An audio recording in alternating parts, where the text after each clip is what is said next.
Hello my YouTube loves. Welcome back to my channel, and if you are new here, then welcome to my channel. Today's video is going to be interesting because it is about two really important people at work, the boss and the employee. I have been in both positions, been an employee and also had the opportunity to be a boss. But not really a horrible boss, I hope. People say it is very difficult to find a good employee or a good hard worker. I actually think it's also equally difficult to find a good boss. Through my professional career in Canada, I have had amazing bosses. I actually am one of the lucky ones who got along with almost all my bosses, almost all my co-workers and employees and my team. We never ever had a horrible boss or horrible employee moment. So it was always good, touch wood, and I hope to continue it that way. This video, however, is dedicated to my most favorite boss. This is for Vanessa. Vanessa was my very first boss in Canada. I was hired by her as a gymnastics coach at her facility. I remember at the interview, she asked me to sing a song or dance because it was a job related to kids. So she wanted to see if I had a favorite lullaby or a song, and I ended up singing a romantic song and I ended up giving her some Indian dance steps as an example. I still question her, how did you hire me, Vanessa? Because I would have never hired me. She not only taught me professional skills, she taught me life skills, like how to use a vacuum cleaner. So at the end of the night, when the gym was closing, the gymnastics facility, we would all clean the gym. That means sweeping, mopping, vacuuming. Vacuuming was my responsibility, and twice I made sure that her vacuum sucked up all the snow that melted as water and completely destroyed her vacuum cleaners. Instead of being upset, I'm sure she was actually upset, but she was so nice to me about it. The only thing that she was upset about was how can somebody not know how to use a vacuum cleaner? This video is all about those bosses that thank God I never had. But let's see some of the people who were not as lucky as I was. Let's jump into the video right now. Chris, where are you at? Question mark. You told Mark you could work the night shift tonight. No, I did not. I told Mark I couldn't work Monday. You told him you couldn't work in the morning, but you could work in normal hours. As you know, I found out yesterday my dad passed away. I'm going to go ahead and at least take the one day I get a week off to mourn his death. I am so sorry for any inconvenience this will cause you. My uncle died a few days ago. I lost my grandma. Stop being a victim.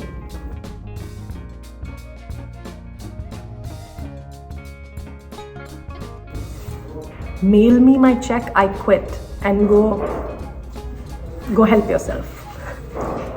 Oh my goodness. Okay, yeah, this is outright not okay. You definitely are a horrible boss. You know, sometimes bosses aren't horrible, they just have to follow rules and they have certain guidelines and they can't overstep those boundaries. So they're assertive, and that's sometimes taken as being horrible. But this, dude, somebody lost a person and you're telling them they're playing victim.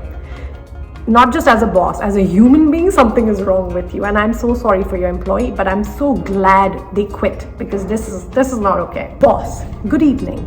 I was reviewing the cameras from our shift today and noticed that you were sitting on a stool for the majority of your shift. This is completely unacceptable behavior and we will be discussing it tomorrow before shift.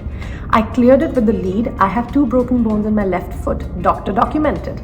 Aside from that, I packed 240 plus UPH for the entirety of my shift, 12 full hours. I'm not sure if you're aware, but we do have a ranked list for packing displayed directly above our stations. My efforts earned me first place today. So just to be clear, my impressive performance was overshadowed by the fact that I wasn't uncomfortable enough while doing it. I'm really not appreciating your attitude. You could have just said the first part where it was cleared with another lead instead of being disrespectful. This type of behavior isn't going to get you anywhere here. Hey, thanks for wasting my precious off time with some garbage you didn't bother to investigate beforehand. Seriously, 240 plus UPH, what you claim to be the pinnacle of performance there, I achieved it. And I get grief because I was sitting while doing it. You guys need to get your priorities straight. It is no wonder that you have such difficulties retaining staff. I'm not concerned with going anywhere there. It's a toxic environment with ignorant people at the helm. I won't be in tomorrow or ever again. We don't need to rush to you leaving. Let's talk in the morning and we can sort this out. No thanks. Have a good life. While I agree with the boss saying you could have just said the first part and that would have been it, I also agree with the employee. I think the employee has just had enough and it just seems they're frustrated. I once had an accident and had a ligament tear, and I had to still go into work a couple of weeks after with crutches on, and I was given a seat to sit. I used to work at the hotel, so it was more of a walking around or standing, and I wasn't allowed to sit, but they made that exception. I don't know what I would have done if they didn't make that exception. I was allowed to sit. I'm very happy. I'm telling you, I had good bosses. I need you tomorrow. Saturdays are my days off. I'll be with my fiance. I'm short and I need you to come in. Okay, how much am I getting? Question mark. You're short-staffed and you need work tomorrow. We call that expedited. For $39.75, I can be there tomorrow. For $13, I'll see you on Monday. So I guess they have a minimum wage and he just did time and a half. And he said, I'll come in, but you also have to pay me more because you are short-staffed and you need me. Here, I actually agree with the employee, because if you are needed, I hope you're compensated well for it.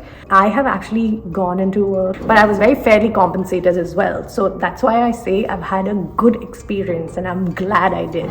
Hey, Becky cancelled on Saturday. I'll need you to come in and cover for her. That's not my problem. Saturday is my day off and I've been working 8 days straight and really need it. I'm sorry, we're short-staffed. I need you. I'm not coming in, so you have to. I'll see you Saturday. No, you won't. I'm not coming in. You can't make me. You sure you want to do this? You really want to put your health insurance on the line? What are you going to do? Fire me? I know you're short-staffed after Hunter and Paige quit last week and you were already short bartenders. I don't accept that type of attitude. Last chance. I'll see you Saturday or I won't see you again. Did you really just threaten me with health insurance? Whatever, I'm done with this. You can consider this my notice. I've had enough of your sweet talks. They did not even ask if the employee is free to come in, but I also don't like the employee's starting response of that's not my problem. I think you can always say it nicely that hey, I'm not available or something else you can work, but with the fact that the employer is threatening your health insurance, is that even legal to do? I don't think you can do that, especially if they're entitled to the day off after working 8 days straight.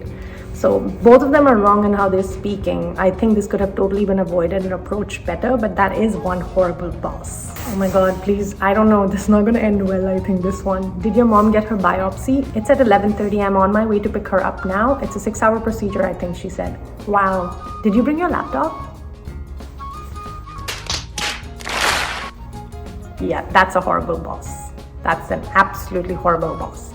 Instead of saying, oh, I hope she does well, do you need anything, let us know, we're right here, or take the day off, you're actually expecting the person to take the laptop? Yeah, I wouldn't even respond. Yeah, I would. Yeah, this for me is a no. The last and final one is actually something that I totally connect and resonate with, because with Vanessa, like I said, or at my hotel, I've had exactly jokes like this and even funnier. Please stop telling the new hires they have to call you Your Majesty. Oh my god, what even is the point of being management then?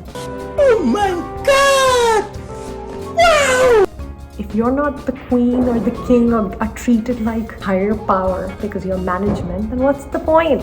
What's the point? This is exactly how my relationship with my coworkers have always been, and even with my bosses. Both sides always knew how to take a joke.